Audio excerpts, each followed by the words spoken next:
Rahasia pagi buta Steve Jobs dan para miliarder dunia. Pernah kepikiran apa sih yang bikin seorang visioner kayak Steve Jobs beda dari kita-kita? Jawabannya mungkin justru ada di saat sebagian besar dari kita masih pelukan sama guling. Dan ini bukan sekadar soal bangun pagi biar rezeki nggak dipatok ayam. Ini soal ritual-ritual khusus yang mereka lakukan di sunyinya pagi, yang ternyata jadi pemicu ide-ide bernilai miliaran dolar. Di video ini kita bakal bongkar rahasia pagi buta Steve Jobs dan para miliarder dunia yang jarang banget dibahas. Coba bayangin pagi kamu. Alarm bunyi, kamu pencet snooze. Sekali, 2 kali, 3 kali. Pas akhirnya bangun, tangan langsung panik nyari ponsel, layar nyala, dan jeger. Kamu langsung diserbu notifikasi, email kantor, dan berita-berita heboh yang bikin stres bahkan sebelum telapak kaki nyentuh lantai. Kamu memulai hari dengan merespons dunia, bukan menciptakan duniamu. Sekarang bayangin skenario yang beda. Jauh dari kekacauan itu, di heningnya jam 4 atau 5 pagi, orang-orang seperti CEO Apple, Tim Cook, sudah memulai hari mereka. Mereka bukan lagi sibuk balas-balasan chat grup, tapi lagi membangun fondasi buat hari yang produktif. Mereka sadar banget memenangkan pagi adalah kunci untuk memenangkan hari, bahkan hidup. Ini bukan soal nyiksa diri sendiri, ini soal strategi. Strategi yang dipakai para pemikir, inovator, dan pendiri kerajaan bisnis paling sukses di muka bumi. Mereka ngerti kalau pagi hari itu satu-satunya waktu yang benar-benar jadi milik mereka. Sebelum dunia mulai narik-narik perhatian mereka dari segala penjuru. Jadi apa sih yang sebenarnya mereka lakuin? Ritual spesifik apa yang mengubah jam-jam sepi itu jadi landasan peluncuran ide-ide brilian? Yuk kita beda satu persatu. Bagian 1, ritual cermin dan pertanyaan nusuk dari Steve Jobs. Kita mulai dari sang maestro inovasi, Steve Jobs. Bayangin ini, setiap pagi selama puluhan tahun, Jobs bakal berdiri di depan cermin dan nanya satu hal yang super tajam ke dirinya sendiri. Pertanyaannya, kalau hari ini adalah hari terakhir dalam hidupku, apa aku mau melakukan apa yang akan aku lakukan hari ini? Dia melanjutkan, dan setiap kali jawabannya adalah enggak selama berhari-hari. Aku tahu aku harus mengubah sesuatu. Ini bukan pertanyaan enteng buat teman sarapan. Ini adalah kompas internal yang radikal. Pertanyaan ini maksa adanya keselarasan total antara kerjaan sehari-hari dengan tujuan hidup yang lebih besar. Ini cara paling brutal sekaligus paling efektif buat motong semua hal yang nggak penting. Keributan, tugas remeh, drama nggak perlu. Semuanya langsung lenyap di hadapan kesadaran bahwa waktu kita terbatas. Kenapa ini dahsyat banget? Secara ilmiah, di pagi hari, willpower atau kekuatan tekad kita itu lagi di puncaknya. Pikiran kita masih jernih, belum terkontaminasi ratusan keputusan kecil yang nyedot energi sepanjang hari. Dengan ngasih pertanyaan sebesar itu di saat pikiran lagi tajam-tajamnya, Jobs memastikan energinya yang paling berharga dipakai buat hal yang benar-benar berarti. Ritual ini bukan buat jadi murung, tapi buat dapat kejernihan mutlak. Ini adalah cara buat mastiin setiap hari yang dia jalani adalah hari yang disengaja, bukan hari yang sekadar kebetulan terjadi. Bagian 2, gerakan badan, nyalain otak. Banyak orang mungkin bayangin para jenius dan miliarder itu nempel di meja terus, dikelilingin tumpukan buku dan layar. Kenyataannya justru kebalikannya. Hampir semua tokoh sukses, dari Richard Branson sampai Bill Gates, memulai hari mereka dengan gerak badan. Richard Branson mungkin main tenis atau sepedaan. Bill Gates suka lari di atas treadmill sambil nonton konten edukasi. Dan Steve Jobs sendiri terkenal banget sama walking meetings atau rapat sambil jalan kaki. Sebuah kebiasaan yang lahir dari keyakinan kalau ide terbaik seringkali muncul justru saat kita bergerak. Kok bisa gitu? Ini bukan cuma buat bakar kalori sarapan. Olahraga pagi itu semacam life hack biologis buat otak kita. Saat kita bergerak, aliran darah dan oksigen ke otak meningkat drastis. Tubuh ngelepasin endorfin yang bikin mood bagus dan yang lebih penting lagi, sebuah protein ajaib bernama BDNF atau Brain Derived Neurotrophic Factor. Anggap aja BDNF ini pupuk buat otak. Protein ini merangsang pertumbuhan sel-sel otak baru, memperkuat koneksi antar neuron, dan pada dasarnya meningkatkan kapasitas kita buat belajar dan mikir kreatif. Jadi pas Branson sepedaan, dia nggak cuma ngelatih kaki, dia lagi nyiapin otaknya buat bikin kesepakatan bisnis besar. Pas Jobs jalan, dia nggak cuma pindah tempat, dia lagi membuka jalan-jalan pikiran yang baru. Kebiasaan ini ngajarin kita satu hal penting. Kalau kamu lagi stuck, jangan malah duduk lebih lama. Bergeraklah.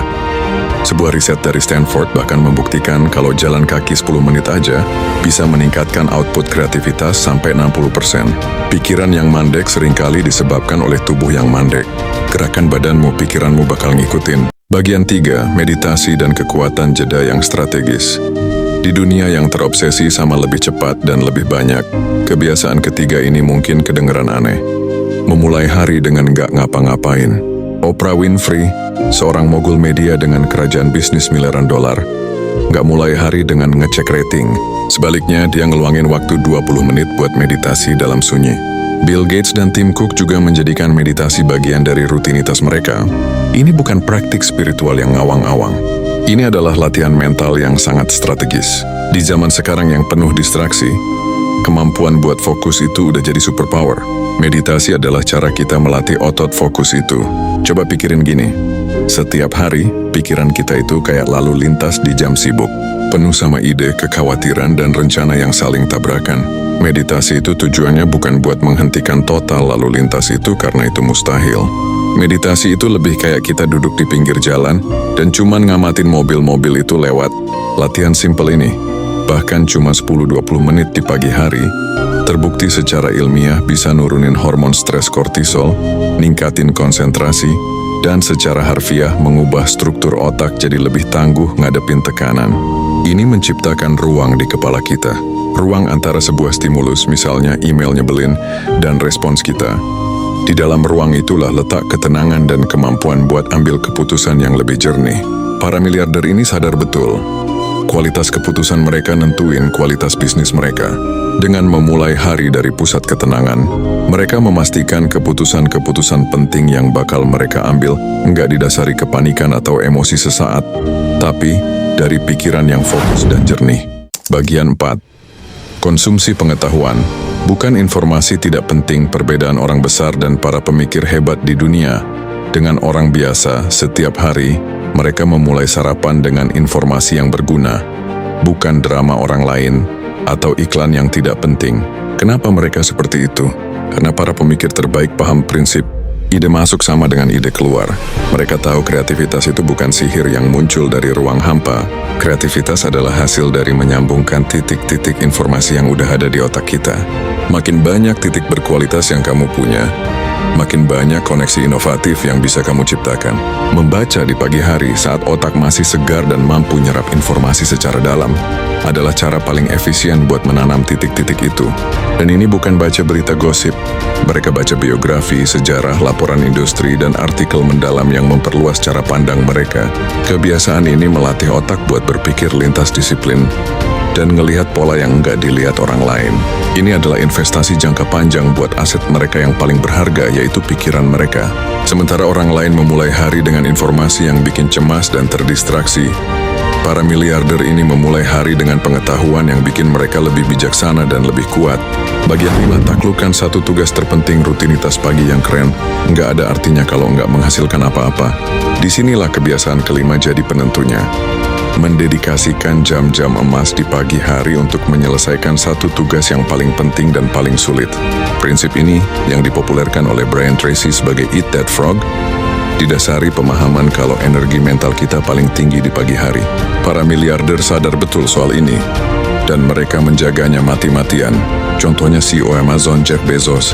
Dia terkenal karena menjadwalkan rapat-rapat yang butuh IQ tinggi atau energi mental paling besar di jam 10 pagi. Dia menggunakan jam-jam sebelumnya untuk mengisi ulang dan berpikir, lalu langsung menghajar hal yang paling menantang. Dia nggak mulai hari dengan balas-balas email gampang biar terlihat produktif. Dia tahu itu cuma ilusi. Produktivitas sejati itu soal kemajuan, bukan cuma kesibukan. Kenapa ini efektif banget? Pertama, ini menciptakan momentum yang luar biasa. Dengan menaklukkan tugas tersulit duluan, sisa hari bakal terasa lebih enteng. Kedua, ini memastikan bahkan kalau sisa hari kamu jadi kacau balau penuh rapat dan gangguan, kamu udah menyelesaikan hal yang paling berarti. Kamu udah memenangkan hari bahkan sebelum jam makan siang. Ini butuh disiplin buat ngelawan godaan ngerjain hal-hal yang gampang dan kelihatannya mendesak, tapi para pemikir terbaik tahu, tugas tersulit seringkali adalah tugas yang ngasih hasil terbesar. Dengan mengalokasikan energi terbaik mereka untuk tantangan terbesar, mereka menciptakan kemajuan yang konsisten dan tak terhentikan. Jadi apa benang merah dari semua kebiasaan ini? Apa rahasia terbesar di balik pagi buta Steve Jobs dan para miliarder dunia? Jawabannya adalah satu konsep, kesengajaan. Mereka nggak membiarkan pagi hari terjadi begitu saja pada mereka. Mereka merancang pagi hari mereka. Mulai dari pertanyaan radikal Steve Jobs yang menjaga arah, olahraga yang menyalakan otak, meditasi yang menciptakan ketenangan, membaca yang menutrisi pikiran, sampai fokus pada satu tugas terpenting yang menciptakan kemajuan. Semuanya adalah pilihan yang disengaja. Poinnya bukan buat meniru mentah-mentah rutinitas mereka. Kamu nggak harus bangun jam 3.45 pagi buta kayak Tim Cook. Intinya adalah mengadopsi prinsip di baliknya. Rebut kembali kendali atas jam pertama di harimu. Ganti respons reaktif dengan aksi proaktif. Ganti distraksi dengan fokus. Ganti sarapan sampah informasi dengan asupan pengetahuan yang bergizi. Pagi hari kamu itu sebuah kanvas kosong. Kamu bisa membiarkan dunia mencipratkan cat acak ke atasnya, atau kamu bisa mengambil kuas dan mulai melukis mahakaryamu sendiri. Pilihan ada di tanganmu, sekarang giliran kamu.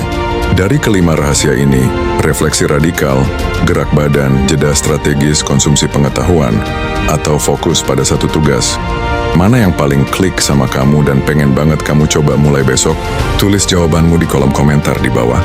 Diskusi kita di sini bisa jadi inspirasi buat ribuan orang lain yang juga mau mengubah hidup mereka. Dimulai dari pagi hari. Dan kalau kamu merasa video ini ngasih percikan inspirasi, jangan lupa tekan tombol like dan subscribe, terus nyalain loncengnya. Karena setiap minggu, kita akan terus bongkar lebih banyak lagi strategi dan rahasia dari para pemikir dan pelaku terbaik di dunia. Terima kasih sudah nonton dan mulailah menangkan pagimu.